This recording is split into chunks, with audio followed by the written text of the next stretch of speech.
सिद्धि की शादी के बाद वो ससुराल चली जाती है। पीछे रह जाती है भाभी रानी। सिद्धि के ससुराल जाते ही भाभी कहती है, अरे वाह जी वाह, सारे कपड़े मेरे। हाय रे पैंट, अरे वाह वाह, मजा आ जाएगा। अरे ये सिद्धि की अलमारी के सामने खड़े होकर क्या बड़बड़ा रही है? जा जाकर देख मेहमानों को विदाई की मिठाई मिली कि नहीं। अब हाँ माँ जी, क्यों नहीं, लेकिन पहले कपड़े तो बदल लूं।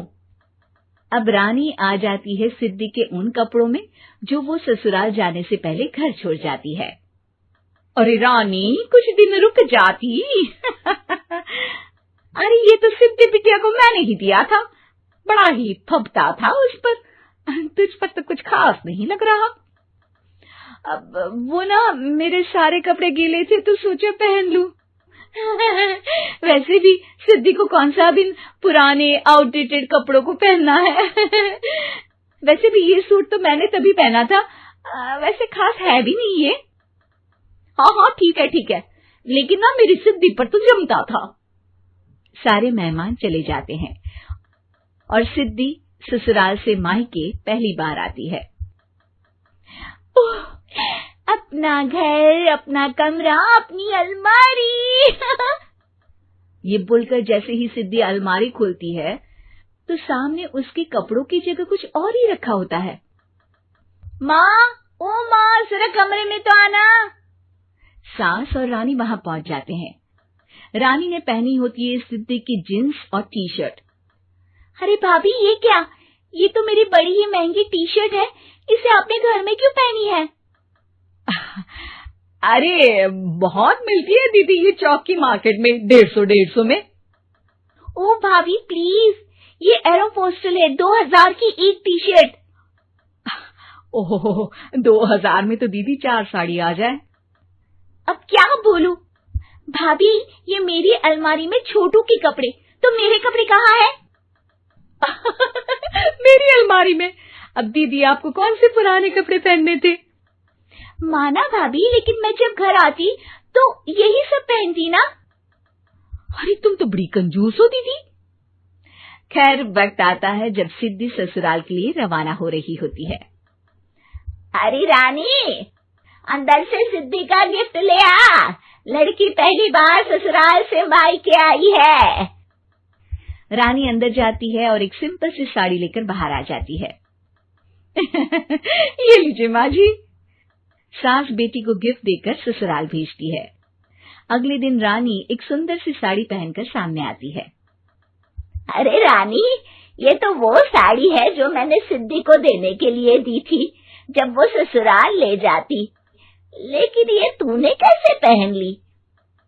अरे माँ जी, ये साड़ी तो मुझे बहुत पहले से ही पसंद थी, लेकिन चिंता ना करिए, मैंने सिद्धि के लिए भी अच्छी सी साड़ी दी है। हाँ।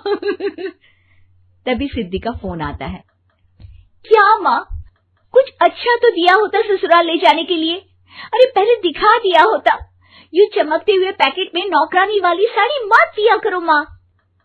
अरे बेटे, वो तेरी भाभी ने ना गलती से उससे पैकेट बदल गया। हाँ, मैं कल ही तेरे भाई के हाथ से तेरा वाला पैकेट भेज दूंगी। अरे रहने दो माँ, आई एम श्योर भाभी ने अभी वही साड़ी पहनी होगी जो तुमने मेरे लिए रखी थी। तुम तो समझ नहीं पाई उनको। खैर छोड़ो, मैं ज्यादा बोलती अच्छी नहीं लगती, रहने दो, आपको उन्हीं के साथ रहना है, फिर बात करेंगे। सास को रानी पर गुस्सा आ जाता है। वो उसके कमरे में जाती है जहाँ वो शादी का एल्बम देख रही होती है। रानी, मार्केट जाकर एक ऐसी ही साड़ी लेकर आ, कल प्रतीक जाकर सिद्धि के घर दे आएगा।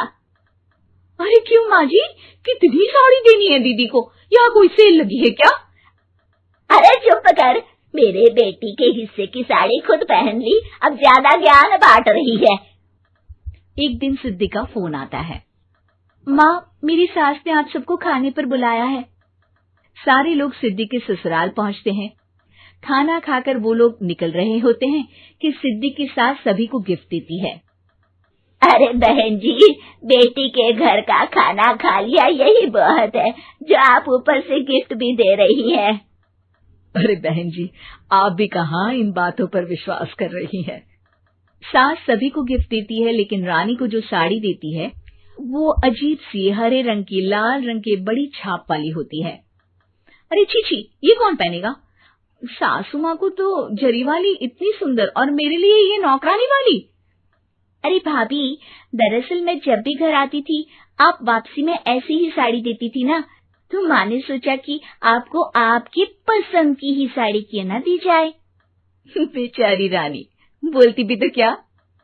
सिद्धि और सास रानी का चेहरा देखकर हंसने लगती है, तो रानी समझ जाती है कि अपने ही बिछाए जाल में वो फंस चुकी है।